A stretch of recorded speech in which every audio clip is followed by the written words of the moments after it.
Hello everybody and welcome. In this video I'm going to show you how to disable power on or power off sounds for your speaker Sony ULT FIELD 7.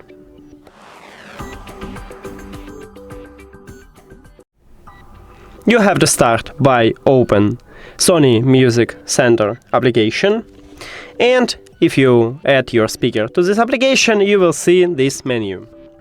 Now scroll down and go to the settings at the bottom.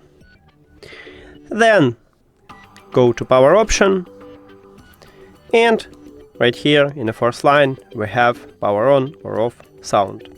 So if you have colorful background, it means that it's enabled, and to disable just tap at this slider near to it. That's it. Now you can turn on or turn off your speaker without any sound. Thank you for watching this video. If you found it helpful, please consider subscribing to the channel and leave the like on the video. See you later!